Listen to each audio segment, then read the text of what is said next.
여러분 안녕하세요. 고급 연구조사 방법론 측정 도구와 가설의 설정에 대해서 말씀드리겠습니다.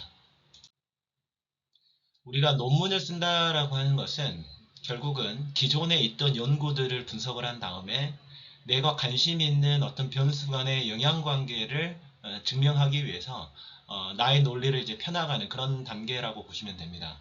연구에는 단계가 있거든요. 그 단계들을 잘 이해하고 있어야 우리가 타임테이블을 가지고 연구 활동을 하고 논문을 쓸 수 있는 것이죠. 예를 들어서 저 같은 경우는요, 로보드바이저의 서비스 품질이 사용자 충성도에 미치는 영향을 분석을 했습니다. 자, 그러면 이걸 하기 위해서 어떻게 해야 되느냐? 먼저 이제 주제를 선정했다면 이제 선행 연구를 해야 되겠죠. 그래서 기본적으로 로보 어드바이저라는 게 어떤 것이고, 그리고 이제 서비스 품질이라는 것이 어떤 것이냐, 여기에 대한 연구를 해야 됩니다. 그리고 이제 중간에 뭐 저 같은 경우는 뭐 지각된 유용성이라든가 지각된 가치 그리고 만족 신뢰 이런 것들이 실제 이제 충성도에 미치는 어떤 영향관계를 분석하고 싶었기 때문에 그 각각의 변수에 대해서 어떻게 학자들이 연구해 왔고 사실은 그 변수 간의 영향관계라든가 강도라든가 이런 것들이 어떻게 되어 있는지를 잘 정리를 해야 되겠죠. 이렇게 이제 선행 연구를 충분히 한 다음에 본인의 연구 가설을 수립할 수 있습니다. 그래서 나는 도대체 어떤 것들을 증명하고 싶은지 거기에 대해서 가설을 세우고 이 가설이 어떨 것이다 라고 이제 우리가 좀 추정을 해가지고 연구의 지향점이나 방향을 결정할 수 있겠죠. 사실의 가설을 수집했다면 연구 모형을 이제 설계를 하게 될 겁니다. 그러면 이제 변수 간에 어떤 영향 관계가 있고 중간에 어떤 효과가 있는지에 대해서 변수 간에 이제 도식화를 할 수가 있겠죠. 연구 가설을 수립하고 이제 연구 모형을 설계를 하게 되면 이제 어떤 데이터를 이제 수입을 하면 될지 거기에 대해서 우리는 이제 개념을 잡게 됩니다. 그러면 이렇게 가설을 수립하고 연구 모형을 설계한 것들을 증명하기 위해서 우리는 데이터를 수집을 해야 되겠죠. 데이터를 수집을 하기 위해서 이제 측정 도구를 작성하게 됩니다. 물론 이제 1차 데이터를 선택할 거냐, 2차 데이터를 선택할 거냐에 따라서 측정 도구, 설문지를 작성할 수도 있고 그렇지 않을 수도 있겠지만, 만약에 이제 1차 데이터를 확보를 한다면, 사실은 이제 타당도와 신뢰도가 검증되어 있는 이제 설문지를 작성을 하고요. 이 설문지를 적절하게 배포를 해서 데이터를 수집을 하겠죠. 그래서 연구 가설을 검증할 수 있는 이제 실제 데이터를 확보를 해야 될 겁니다. 그렇게 이제 확보를 했다면 그 데이터를 보고 이제 처리를 해야 됩니다. 분석하기 전 처리를 해야 되는데, 즉 중간에 무엇인가 설문 내용이 빠져 있는 결측치가 있을 수 있고요. 그리고 좀 아웃라이어들이 있을 수가 있습니다. 그러니까 좀 이제 잘못 체크를 했을 수도 있기 때문에 그렇게 이상치를 처리하면서 분석에 적합하도록 데이터를 가공하는 데이터 이제 처리 단계를 거친 다음에요. 그 다음에 이제 연구 모형에 따라서 탐색적 요인 분석을 할 수가 있습니다. 탐색적 요인 분석이라고 하는 것은 기본적으로 설문을 받았던 그러한 것들이 예를 들어서 10개의 설문 항목이 있다. 근데 그 설문 항목이 한 3개 정도로 예를 들어서 묶일 수가 있는 거죠. 그러면 10개를 분석하는 게 아니고 3개의 변수로 분석하게 되면 연구가 훨씬 더 단순해지면서 영향관계를 사실은 이제 밝히고 싶고 그리고 이제 연구 단계도 이제 좀 간결해집니다. 그래서 요인 구조를 탐색을 하고요. 데이터 차원을 축소하는 이런 탐색적 요인 분석을 거치게 되고, 그리고 이제 이게 이런 설문지가 일관된 결과를 제공하는지 신뢰도 분석을 통해 가지고 확인할 수 있습니다. 이제 실무적으로는 크롬바 알파 값을 통해 가지고 내적 일관성을 확인하게 되는데요. 그리고 이제 우리가 배우게 되는 이제 구조 방정식 같은 경우는 기존에 측정되어 있는 그런 모형들이 있기 때문에 그런 모형 내가 가지고 있는 데이터가 이렇게 그 기존에 있던 연구 모델에 적합한지를 판단을 해보게 됩니다. 그런 것들을 이제 확인적 요인 분석을 통해 가지고 하게 되죠. 그래서 측정 항목이 이론적 구조에 적합한지를 따져보게 되고요.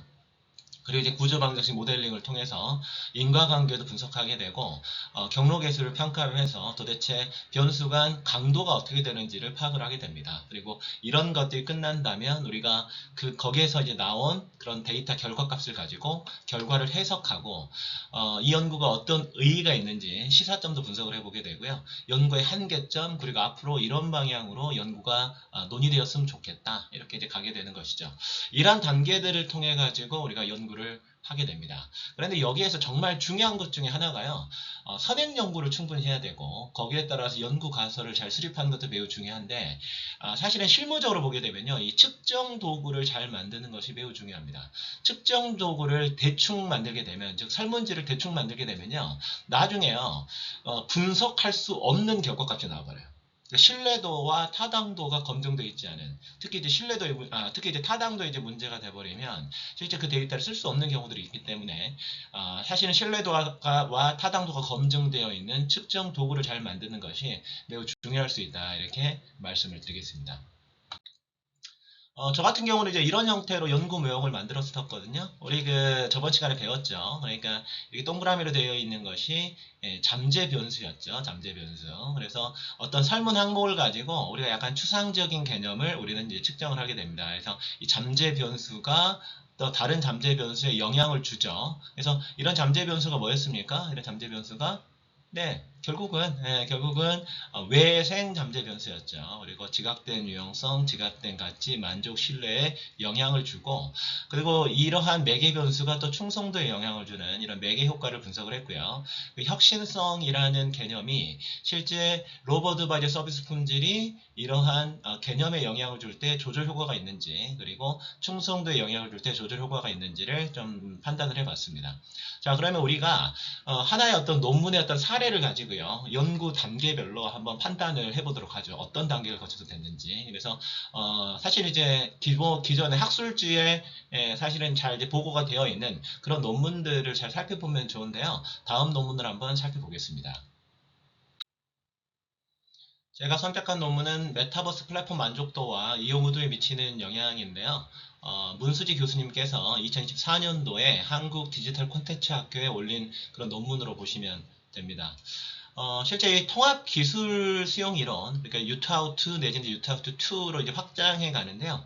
이 기술 수용 이론에 기반을 해서 이제 메타버스 플랫폼 만족도 그리고 이용 의도에 어떤 영향 관계를 주는지 이제 이걸 이제 분석한 논문이에요. 자, 만약에 이제 이런 학술지 논문을 쓰려면 우리는 어떤 것부터 공부를 해야 되겠습니까? 이제 선행 연구가 필요하겠죠. 그래서 실제 통합 기술 수용 이론이라는 게 도대체 뭘까? 이것부터 우리는 이제 공부를 해야 될 겁니다. 그래서 우리가 이제 주제를 선정을 하고 이제 선행연구 조사를 하게 되는데요.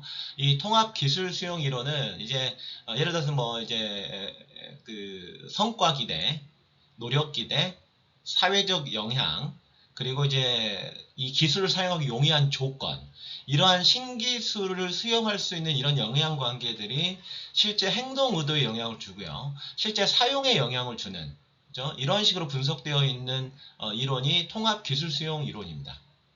그래서 그리고 이제 이런 이제 성과 기대, 노력 기대, 사회적 영향, 사용에 대한 어떤 용이성, 용이한 조건 같은 것들이 이 행동 의도에 영향을 줄 때 성별이라든가 나이라든가 그다음에 경험, 그러니까 이제 기술을 사용한 그런 경험이 되겠죠.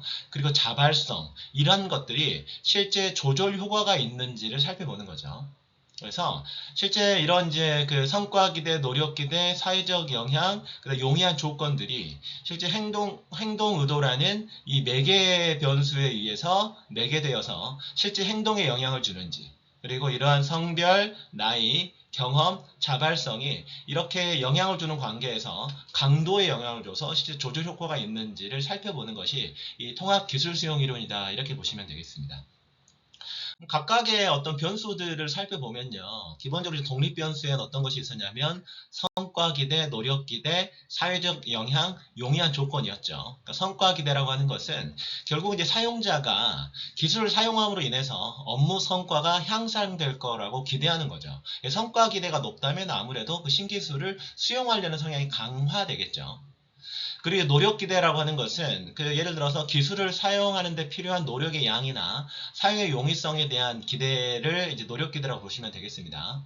예를 들어서 내가 어떤 앱을 사용을 하다 보니까 기존에 했던 것보다 내가 이 앱을 사용하니까 내가 필요로 하는 노력이 훨씬 더 적어지고 직관적이다. 그러니까 노력 기대가 낮다면 기본적으로 사용자는 해당 기술도 쉽게 수용할 수 있을 겁니다. 그리고 이제 사회적 영향이라고 하는 것은 주변 사람들이 기술 사용을 얼마나 지지하거나 중요시하는지에 대한 인식이죠. 그래서 주변 사람들이 이걸 훨씬 더 중요하게 생각하더라. 그러면 다른 사람들이 중요하게 생각하는 것이 나에게 영향을 줄 수도 있으니까 기본적으로 이런 것이 신기술을 수용하는데 중요한 변수가 될 수 있고요. 그다음에 용이한 조건은 아무래도 이제 기술 사용을 지원하는 인프라나 자원의 존재라고 볼 수가 있겠죠. 그래서 뭐 예를 들어서 내가 어떤 기술을 사용을 하는데 뭐 인터넷 환경이 매우 잘 되어 있어요. 그럼 아무래도 조금 더 신기술을 사용해 볼 가능성이 높겠죠. 이러한 것들이 독립 변수가 될 겁니다. 그리고 이제 매개 변수는 사용 의도죠. 그러니까 이러한 성과 기대, 노력 기대, 사회적 영향, 용이한 조건이 실제 사용 의도에 영향을 주죠. 그래서 실제 사용자가 실제 기술을 사용할 의도를 얼마나 가지고 있는지, 그리고 이제 종속 변수는 사용이죠. 사용자가 실제로 기술을 얼마나 이제 사용하는지 이제 이런 것들을 분석을 하게 되는데, 기본적으로 이제 조절 변수들이 좀 있죠. 즉 성별에 따라서 독립 변수들의 영향력이 달라질 수 있습니다. 즉 남자와 여자가 성과 기대가 뭐 높은 사람, 중간인 사람, 낮은 사람, 거기에 있어서 실제 사용 의도에 영향을 주는데 강도를 다르게 만들 수도 있고요. 그리고 연령이 기술 수행과 관련된 독립 변수들의 영향력이 다를 수가 있겠죠. 그리고 이제 경험 자체는 예를 들어서 기술 사용에 대한 경험이 많을수록 실제 이제 노력 기대가 낮을 수 있겠죠. 그러니까 내가 어떤 걸 사용할 때, 내 노력이 적게 들어가겠구나, 이렇게 좀 낮을 수도 있을 것 같고요. 그리고 이제 자발성, 내가 저 기술을 사용하는 것이 실제 자발성이 좀 강하면 강할수록 실제 그 강도를 다르게 할 수가 있을 겁니다. 이런 형태로 이 통합기술 수용 이론 자체는 이미 검증되어 있고요. 여기에서 측정 도구도 잘 나와 있고 다양한 논문에 활용되고 있는 것이죠. 그래서 이제 통합기술 수용 이론 기반 메타버스 플랫폼 만족도와 이용 의도에 미치는 영향 같은 경우는 물론 이제 이런 통합기술 수용 이론에 따라서 실제 이제 이용 의도에 영향을 주는데 약간 모형을 다르게 한 겁니다. 즉 성과 기대, 노력 기대, 사회적 영향, 촉진 조건 이런 것이 이용 의도에 정에 영향을 미칠 것이다 라고 하는 부분은 이 통합기술 수용 이론의 모형이고요. 근데 여기에 이제 만족, 인지된 위험 이런 것들이 이제 새로 추가가 됐죠. 이제 다른 모형이랑 약간 이렇게 연구자의 연구 의도에 맞게끔 모형이 약간 변화가 된 건데, 즉 인지된 위험이라는 것, 인지된 위험이라는 변수가 실제 만족도와 이용 의도에 부정적인 영향을 미칠 것이다. 그죠? 그러니까 우리 인지된 위험이라고 하는 것이 어떤 걸 사용할 때 위험하다면 실제 만족도도 떨어지고 이용 의도에도 안 좋은 영향을 주겠죠. 그리고 이제 반대로 이제 가설 6번은 만족은 이용 의도에 정에 영향을 미칠 것이다. 이런 식으로 이제 가설을 만들고 이제 연구 모형을 만든 것이죠. 자, 이렇게 이제 연구 가설을 만들었다면 기본적으로 이제 어떤 걸 해야 되겠습니까? 연구 모형도 이제 그림으로 만들고, 그리고 이제 측정 도구를 만들어서 데이터를 확보를 해야 되겠죠. 그래서 이 논문을 보게 되면요. 일단 연구 대상자, 그리고 이제 측정 도구들이 잘 나와 있는데, 보면 본 연구에서 어떤 사람들을 대상으로 이제 조사를 했냐면요. 일단 메타버스 유 경험자들로 한정을 하고 온라인 조사 전문업체에 의뢰해서 설문조사를 실시했죠. 개인적으로 좀 조사하기가 쉽지가 않기 때문에 비용을 지불하고 온라인 조사 업체에 의뢰를 하게 되면 메타버스 유 경험자들에 대해서 이제 설문을 받고 데이터를 확보하기 매우 용이할 겁니다. 그래서 메타버스 경험이 없다고 응답한 사람들은 이제 조사 대상자들에서 제외했겠죠. 그래서 우리가 측정을 할 때 맨 처음에 메타버스를 사용한 경험이 있습니까? 예, 아니요. 아니요라고 하게 되면 이제 설문 대상에서 탈락을 하게 되는 거죠. 이런 형태로 이렇게 이제 연구 조사를 한 거죠. 그래서 이제 설문조사는 2023년 7월 24일부터 28일까지 5일에 걸쳐서 이루어졌고요. 총 203부를 최종 분석에 활용했습니다. 그리고 성별을 보게 되면 남성 131명으로 64.5%, 여성 72명으로 35.5%로 나타났고요. 자, 연령은 20대 149명, 30대 54명이었습니다. 평균 연령은 26.1세, 표준 편차는 4.29였습니다. 자, 이렇게 우리가 어떤 연구를 할 때 측정 대상을 이렇게 제한해가지고 연구를 한 것이죠. 그렇다면 측정 도구는 어떤 식으로 했을까? 여기서 이제 확인적 요인 분석에 나와 있는데요. 자, 보시게 되면 이제 이렇게 성과 기대 항목으로 자, 이렇게 설문을 3개씩 했죠. 그렇죠? 그러니까 메타버스 플랫폼은 나에게 유용하다. 나를 도와준다. 뭐 이런 식으로 네 가지 항목에 대해서 이제 조사를 이렇게 하게 됐죠. 그리고 노력 기대도 네 가지 항목, 사회적 영향, 그렇죠. 용이성, 인지된 위험, 만족, 사용 의도 이런 것들을 이런 식으로 쭉 이제 그 측정 도구를 통해 가지고요. 이런 식으로 이제 분석을 했습니다. 그런데 정말 중요한 게 이렇게 그 설문 항목을 만들 때요. 내가 그냥 만들어서 곤란해요. 이걸 제가 사실은 마지막 시간에 좀 실습해보는 걸 좀 보여드릴 텐데 설문지를요 대충 만들게 되면 어떤 문제점들이 벌어지냐면 자 타당도와 신뢰도가 없게 돼 가지고요 그 데이터를 실제 분석 자체로 활용할 수 없는 이런 문제점들이 벌어지기 때문에 선행 연구를 잘 보고 타당도와 신뢰도가 검증되어 있는 설문 항목을 잘 가져오는 것이 중요하다 이렇게 보시면 되겠습니다. 자 그렇다면 이 저자는요 이 연구자는 이 측정 도구를 어디서 가져왔는지 나와 있거든요. 보시게 되면 이제 연구 도구, 측정 도구를 어떻게 작성을 했냐면 일단은요. 통합 기술 수용 이론의 구성 개념인 성과 기대, 노력 기대, 사회적 영향, 촉진 조건을 포함해서 인지된 위험, 만족도, 이용도 이렇게 이제 주요 변인이 구성이 됩니다. 그리고 각 문항에 대해서 어떻게 측정했냐면 5점 리커드 척도를 이용해서 측정을 했어요. 그래서 전혀 동의하지 않는다, 뭐 동의하지 않는다, 보통이다, 동의한다, 매우 동의한다 이렇게 했겠죠. 그리고 통합기술수용 이론의 구성 개념들은요.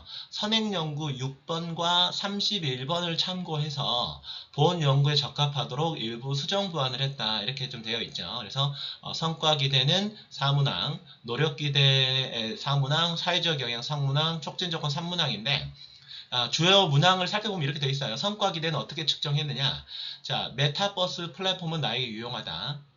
메타버스 플랫폼은 나에게 도움을 준다. 메타버스 플랫폼은 나에게 생산성을 높이는 데 도움이 된다. 뭐 이런 식으로 이렇게 한 거죠. 자, 이제 이런 식으로 이렇게 설문을 쭉 이런 식으로 한 겁니다. 그렇게 해가지고 기본적으로 이 통합기술 수용 이론의 구성 개념을 측정을 했고요.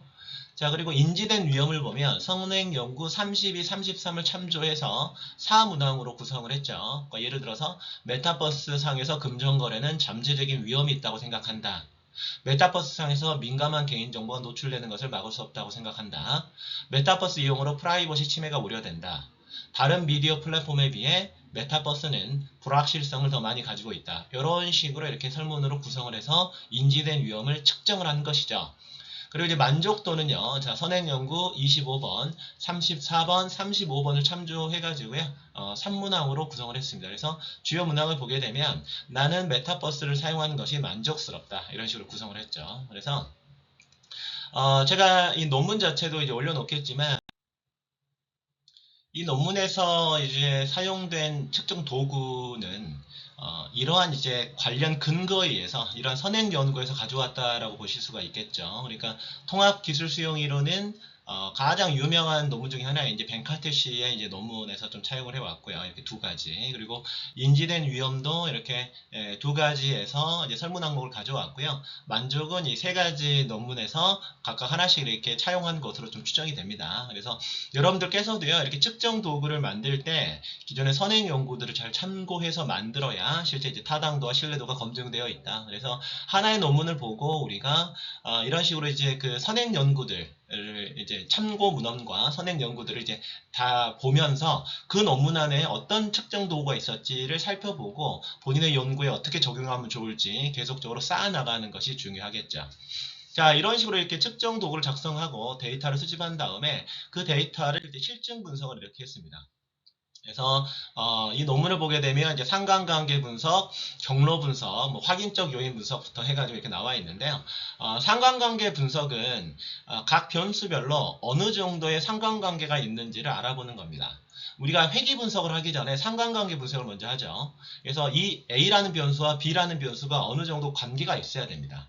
자, 그래야 실제 인과관계도 살펴볼 수가 있거든요. 전혀 관계가 없는데 인과관계가 있을 수가 없겠죠. 그래서 먼저 이제 상관관계 분석을 하고 그 다음에 회귀 분석, 그리고 이제 회귀 분석 개념인 경로 분석을 하는 것을 보실 수가 있는데 보시게 1번은 성과기대, 자 2번은 노력기대, 3번은 사회적 영향 이런 식으로 밑에 나와 있죠. 그죠? 7번 이용의도, 실제 사용하는 거 이용우도 이런 식으로 나와 있죠. 그래서 각 변수 간의 상관관계가 어떻게 되어 있는지가 나옵니다. 그래서 실제 성과 기대는 노력 기대와 상관관계가 0.23, 그렇죠? 통계적으로 유의하죠. 그리고 자, 성과 기대와 사회적 영향은 0.01, 통계적으로 유의하지 않습니다. 일단 성과 기대와 그 다음에 이제 뭐 용이한 조건 0.17 약한 상관관계가 존재하고 통계적으로 유의합니다.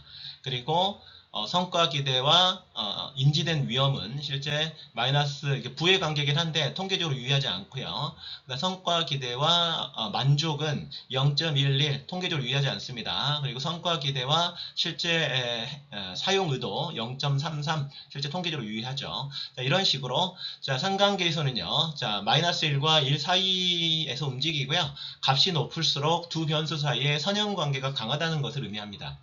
그리고 이제 별표가 쳐져 있는 것은 이제 통계적으로 유의하다라는 거죠. 그래서 이런 것들을 이러한 어떤 상관관계 분석은 연구에서 중요한 변수 사이에서 선형관계를 탐색하고 이해하는데 매우 중요하다 이렇게 보시면 되겠죠. 그리고 이 경로 분석은요, 일단 가설을 검증하는 겁니다. 그래서 이 가설을 보게 되면 이 성과 기대가 만족에 영향을 주고 성과 기대가 이제 이용우도에 영향을 주는데 이 베타 값은 표준화 회귀 계수예요. 그렇죠? 그러니까 독립 변수가 1만큼 움직일 때 종속 변수를 얼만큼 움직이느냐를 보여주는 건데요. t 값이 보게 되면 이런 식으로 별표가 쳐져 있는 것이 통계적으로 유의한 거죠. 그러니까 성과 기대가 만족에 영향을 준다라고 하는 것은 통계적으로 유의하지 않지만 성과 기대가 실제 사용 의도에 영향을 주는 것은 자, t 값이 이제 그죠 0.01 유의확률 0.01에서 실제 통계적으로 유의하다라는 거죠. 그러다 보니까 실제 얘는 통계적으로 유의합니다. 그래서 실제 이제 독립 변수가 1만큼 증가할 때 이용 의도가 0.25만큼 증가한다 이렇게 좀 설명할 수 있겠죠. 이런 식으로 이제 우리가 결과표를 보고 쉽게 해석을 할 수가 있습니다. 뭐 하나만 더 해볼까요? 노력 기대는 만족에 자, 영향을 주고 있죠. 그렇죠? 통계적으로 유의합니다. 별표가 3개 붙어 있네요. 그리고 그래서 x값이 1만큼 즉 노력 기대가 1만큼 증가할 때 만족은 0.38만큼 올라간다. 우리는 이렇게 좀 생각을 할 수가 있겠죠. 반대로 노력 기대는 이용 의도에 영향을 주고 있지는 않습니다. 자, 그러니까 통계적으로 유의하지 않다라는 거죠. 자, 이런 식으로. 그리고 인지된 위험이 만족에 영향을 준다. 부의 값이 뜨긴 했는데요. 통계적으로 영향을 주지는 않는데 인지된 위험이 이용 의도에는요. 통계적으로 유의하죠. 마이너스 5.77. 그래서 인지된 위험이 1만큼 올라가는 순간 이용 의도는 마이너스 0.32만큼 이용 의도가 줄어든다. 이렇게 좀 우리는 해석할 수 있을 겁니다. 그리고 만족이 이용 의도에 영향을 주고 있죠. 통계적으로 유의합니다. 그래서 만족이 1만큼 올라갈 때 이용 의도는 0.49만큼 높아진다. 이렇게 보시면 되겠습니다. 그리고 아래에 나와 있는 것은 나중에 설명을 좀 드릴 텐데요. 모델 적합도를 의미를 해요. 그래서 모델 적합도가 전체적으로 괜찮다라는 통계치다. 이렇게 보시면 되겠습니다. 자, 그래서 실제 우리가 논문을 보게 되면요. 요걸 보게 되면 사실 다 알 수가 있어요. 성과 기대가 만족에 영향을 주는데 실제 그 별표가 빠져 있으니까 통계적으로 영향을 주고 있지는 않죠. 그렇죠? 그리고 성과 기대가 이용 의도에 영향을 줍니다. 이건 이제 베타 값으로 보면 되겠죠. 포준화 회귀계수로 보면 되기 때문에 자, 성과 기대가 만족에 이용 의도에 영향을 주는데 1만큼 증가할 때 0.25만큼 이용 의도를 증가시킨다. 이렇게 보시면 되겠죠. 그래서 각각의 이렇게 선을 그어가지고 영향관계를 보여주고 있고, 자, 만족이 이용 의도에 영향을 주는데 통계적으로 유의하고 표준화 회귀 계수는 0.49다. 이거를 우리는 이렇게 표를 통해서 나타내고 있습니다. 그래서 보면 이제 별 하나 붙어 있는 것이 0.05보다 적을 때 별이 하나고요. 3개는 0.001보다 적을 때 자, 별 3개를 해놨네요. 그래서 이런 식으로 좀 참고를 하면 되겠다. 이렇게 보시면 되겠습니다. 자, 그런데 우리가 이제 논문 하나 살펴봤고요. 그리고 이제 1차 데이터와 2차 데이터를 좀 구분을 해서 내가 연구를 할 때 어떤 데이터를 사용하는 것이 좋을지 우리는 확인해 볼 수가 있을 것 같은데요. 이른바 이제 1차 데이터라고 하는 것은 결국 이제 연구자가 직접 수집하고 분석하는 원본 데이터다. 이렇게 보시면 되겠습니다. 그러니까는 내가 내 연구 모형에 맞춰서 데이터를 어떻게 만들지를 내가 결정하는 거예요. 그러니까 내가 설문조사를 하거나 인터뷰를 하거나 실험을 하거나 관찰을 해가지고 실제 1차 데이터를 확보할 수 있겠죠. 1차 데이터를 확보를 하게 되면 장점이 뭐냐? 내 연구 목적에 맞춤화가 가능하다. 이게 장점이죠. 당연히 최신성이 높고 관련성이 높습니다. 그리고 데이터가 좀 정확할 수 있고 신뢰성이 높겠죠. 단점은 예를 들어서 내가 조사를 해야 되기 때문에 시간과 비용이 많이 소요될 수가 있습니다. 그리고 예를 들어서 우리가 설문지를 누구한테 받아야 되기 때문에 아니면 이제 조사 업체 의뢰를 하거나 그래서 당연히 이제 데이터 수집 과정이 상대적으로 복잡할 수 있고요. 예를 들어 이런 거겠죠. 특정 제품에 대한 소비자 만족도 조사 이런 것도 이제 설문을 할 수가 있을 것 같고요. 실험실에서의 새로운 약물 테스트 그렇게 되면 예를 들어서 뭐 이 약물을 사용하기 전과 사용한 후 내지는 사용한 사람과 그렇지 않은 사람 이런 식으로 나눠가지고 테스트를 해볼 수가 있겠죠. 그리고 현장 관찰을 통한 행동 연구가 이런 1차 데이터라고 보시면 좋을 것 같고요. 2차 데이터는 이미 존재하는 자료를 활용하는 데이터다 이렇게 좀 보시면 되겠습니다.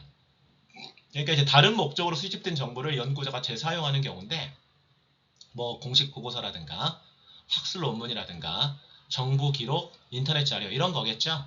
장점은 자 시간과 비용이 매우 효율적이다 이렇게 보시면 좋을 것 같고 쉽게 접근이 가능하고 다양한 관점의 어떤 분석이 가능하다 이렇게 좀 보시면 되겠죠. 데이터의 신뢰성과 정확성에 대해서 이제 검증을 해야 되고 다만 2차 데이터의 문제점 중에 하나가 내 연구 목적과 완벽하게 일치하는 데이터를 구하기가 쉽지 않을 겁니다. 이미 만들어져 있는 자료니까. 그래서 뭐 예를 들어서 이러한 2차 데이터는 정부 발행 인구 통계 보고라든가 뭐 이런 것들로 볼 수가 있겠죠. 그러니까 저 같은 경우는요. 석사 논문은 2차 데이터를 활용을 했습니다. 그래서 회사에 있는 사실은 영업사원들의 매출액 자료를 가지고 이걸 가공해 가지고요. 영업사원 성과와 관련된 이런 논문을 썼었고 그리고 박사학위 논문은 1차 데이터를 활용을 했습니다. 그래서 로버드바이저를 사용하는 사람들에게 설문을 받아 가지고요. 그거 가지고 연구를 하는 이런 식으로 좀 바꿨다. 이렇게 좀 보시면 되겠죠. 예를 들어서 2차 데이터를 활용한 논문은 뭐 이런 거가 될 수가 있을 겁니다. 홍정림 이 이제 쓴 논문이죠. 한국 인구학이라는 쪽에 이제 보고한 논문인데요. 실업률과 사망률 간의 관계 분석입니다. 그래서 이 실업률과 사망률 이 두 가지 데이터를 자 코시스 국가통계 포털에서 제공하는 경제활동 인구조사, 인구총조사, 장래 인구 추계, 사망원인 통계 이런 자료를 통해 가지고 분석을 한 거죠. 그러니까 이런 2차 데이터를 가공해가지고 본인 연구 목적에 맞게 분석한 그런 논문이다. 이렇게 좀 보시면 되겠습니다. 자, 그리고 우리가 이제 척도를 이해할 필요가 있는데요. 우리가 측정 도구를 우리가 이제 만들어가지고 설문을 받을 때 척도가 중요합니다. 척도는 네 가지 정도를 보시면 좋을 것 같은데요. 예를 들어서 명목 척도, 서열 척도, 간격 척도, 비율 척도 이렇게 좀 살펴보면 좋은데 명목 척도가 뭐냐? 명목 척도는요. 순서나 크기가 의미가 없고 그냥 데이터를 그냥 분류하는 거예요. 예를 들어서 성별, 남자 1, 여자 2 이렇게 나눌 수가 있겠죠. 그렇죠? 그러니까 숫자를 사용해도 계산의 의미가 별로 없습니다. 그래서 범주 간에는 이제 순서나 차이가 없으니까 단순히 분류하는 데 사용한다. 이렇게 보면 좋을 것 같고요. 자, 서열 척도는요. 데이터를 이제 순서대로 배열할 수 있는 척도죠. 그래서 이제 간격이 일정하지가 않습니다. 그래서 뭐 예를 들어서 교육 수준이다. 초등학교, 중학교, 고등학교, 대학교. 순서는 있는데 초등학교의 간격과 중학교의 간격 이런 것들이 명확하지 않죠. 그렇죠? 그래서 이제 중앙값이나 최빈값 이런 것들은 계산이 가능한데 평균이나 표준 편차가 별 의미가 없는 이런 것이 바로 서열 척도다 이렇게 보면 되겠습니다. 자, 간격 척도는요. 순서뿐만 아니라 간격도 동일한 척도가 간격 척도입니다. 자, 절대적인 0의 의미가 없어요. 그러니까 뭐 예를 들어서 온도나 연도나 이런 것들이 이제 간격 척도로 볼 수가 있겠죠. 간격이 일정하니까 실제 더하기 빼기가 가능하고요. 평균과 표준 편차 계산이 가능합니다. 비율 척도는 간격 척도의 모든 특정을 가지고 있을 뿐만 아니라 절대적인 0의 존재가 있는 건데요. 몸무게, 소득, 거리, 매출액 뭐 이런 것들 그래서 이런 것들은 정보량이 가장 많은 척도이기 때문에 모든 수학적 연산 사용이 가능합니다. 그래서 척도는요, 어떤 특정 대상의 특성에 따라 결정되는 게 아니고 특정 방법에 따라 결정이 됩니다. 그러니까 예를 들어서요, 최근 1년간 경기장에 방문해서 프로스포츠 관람한 정도를 측정한다. 방문 횟수를 측정하면은 숫자니까 사실 비율 척도죠. 근데 방문 횟수를 뭐 0회, 1회에서 3회, 뭐 3회에서 6회 이런 식으로 이제 나눠가지고 1, 2, 3, 4, 5로 체크를 한다면 이건 서열 척도로 우리는 구분해 볼 수가 있을 겁니다. 그래서 어떤 척도라고 해가지고 꼭 절대적인 게 있는 게 아니고 연구 목적에 따라서 다양하게 바꿀 수가 있다. 이렇게 보시면 되겠죠. 여기서 이제 우리가 생각해 봐야 될 게 리커드 척도입니다. 그러니까 리커드 척도는요, 자, 일반적으로 서열 척도로 분류를 합니다. 그러니까는 이거는요, 그 리커드 척도가 응답자의 태도나 의견을 순서대로 배열할 수 있게 해주기 때문인데요. 그러니까 이 서열 척도라는 것이 이제 뭐냐면 기본적으로 간격이 명확하지 않다 그랬죠. 그래서 사실은 매우 동의하지 않는다, 동의하지 않는다, 보통이다, 동의한다, 매우 동의한다 이렇게 체크를 했다고 가정해보죠. 그러니까 매우 동의함을 답한 응답자가 동의함을 답한 응답자보다 더 동의하고 있다. 이 서열은 있는데요. 이게 이 간격이 과연 적절하냐, 간격이 명확하게 정해져 있느냐 이렇게 말하기는 어렵거든요. 다만 그럼에도 불구하고 사회과학 영역에서는 리커트 척도를 사용할 때 각 항목 간의 간격이 동일하다고 가정을 합니다. 그래서 이걸 기반으로 해서 이제 평균이나 표준 편차와 같은 통계적 분석을 수행하는 경우가 많으니까 실제 우리가 이제 설문지, 경영학 논문 같은 경우는 이제 사회과학 영역이잖아요. 그래서 우리가 경영학과 관련된 어떤 연구 모형을 만들고 여기에서 측정 도구를 만들어서 이제 설문을 만든다라고 했을 때 리커드 척도는 사실은 서열 척도이긴 하지만 사실은 이제 우리가 연구 목적 내지는 분석 목적에 따라서 간격 척도처럼 취급할 수 있으니까 실제 관례적으로 그렇게 해요. 그러니까 그렇게 해도 특별하게 문제는 없다. 이렇게 정리를 하시면 좋겠습니다. 자, 여기까지 첫 번째 시간 마무리하고요. 자, 두 번째 시간, 세 번째 시간에는 우리가 그 연구 모형을 어떻게 설계해서 측정을 어떻게 할 건지를 한번 알아보고요. 그리고 실제 우리가 여러 가지 우리가 연구 분석하는 과정에서 가설을 어떻게 설정을 하고 그리고 이걸 어떻게 해석할 건지에 대해서 얘기를 나눠보도록 하겠습니다.